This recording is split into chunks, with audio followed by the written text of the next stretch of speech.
After an arrangement entering the usual life rhythm, the best thing to do is to sit down for the code. Because, okay, I'm Zyrity and this is a weapon in all. But we'll begin with something else. For a little warm-up, we read the main level from miserable to slightly more miserable. Well, doesn't matter.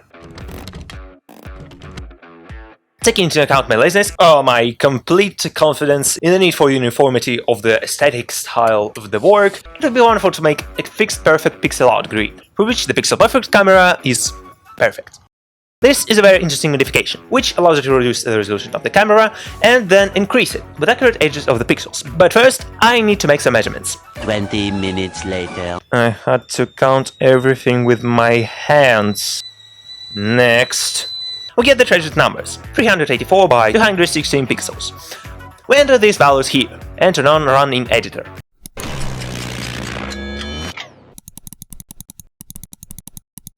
Now that's much more like a game from the past.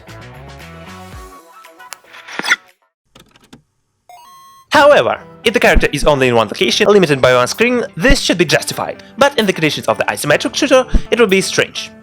Also, okay, the camera should follow the character, but since this is a pixel perfect, the camera is physically not capable of soft movement, and it is necessary for a more pleasant game experience. Well, we can try the Cinemachine. This modification is suitable for convenient control and setting of the camera. But, even with an additional component, it worked incorrectly. Or rather, how it should, because in the code I did the same with the same effect. Then we have to do something else. And on the channel Artificial is an incredible idea of combining such camera with its soft movement. In short, I redirected the image from the main camera to the texture of the desired size, and added the second camera, attached canvas and raw image to it, where I put the previous material, attached the second camera to the first, and I wrote a script for shifting the picture relative to the second camera, for the desired part of the pixel in any direction. Sounds simple, ha! Thanks. Indeed! It seems to be done. Sitting in Excel at 9 PM. The best way to spend on Thursday night.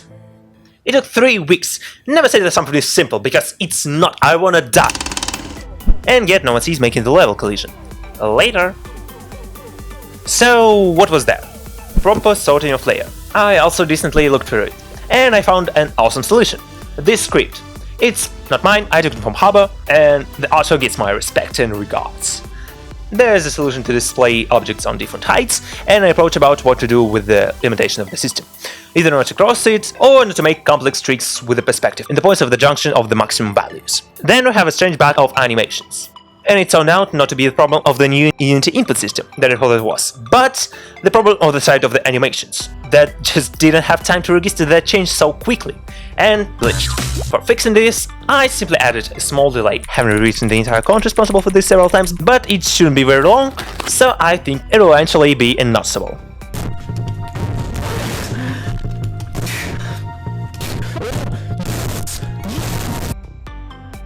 The importance of PPU pow-pow in games is difficult to overestimate, and this is the best and only appropriate place for them. Games. As for the weapons, and I have already reduced them once, with the preservation of design, but most likely I will have to do this again, because they're still not particularly proportional. Okay, the best that I found, I almost didn't search, is the implementation of the weapons through the scriptable objects. These are such things, this is a data container that you can use to store large amounts of data, independent of class instances. It seems not so difficult to read. Okay, read something like this, and fill out a questionnaire for a copy of the weapon. My favorite.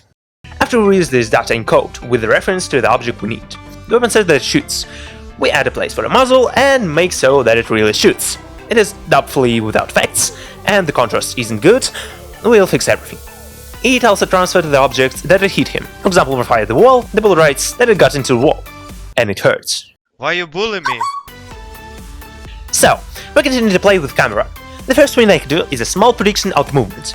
That is, the camera will move in the direction of the movement, but at a greater speed for a better view. This can be done by creating a point that will be in front of the hero along the vector of his movement, and gently move the camera in this direction. Yes. Also, the camera should respond to aiming and moving of the mouse. That is, with the weapon in the hands, the camera will follow the mouse. And if the camera follows the mouse, then the weapon shoot. Beautiful. Slowly and incorrect. quickly and right. The weapon system is quite pleasant, so we can make the system for enemies, based on the same. And also add a little code, so they can say that I'm an apple, but in the form of numbers, with certain values. Moving! Okay, that is all for now. Next we'll develop a damage system, add more weapons, and make something else. Thank you for watching. I would be grateful for your reviews and reverse reaction. Good luck and see ya! Peace out!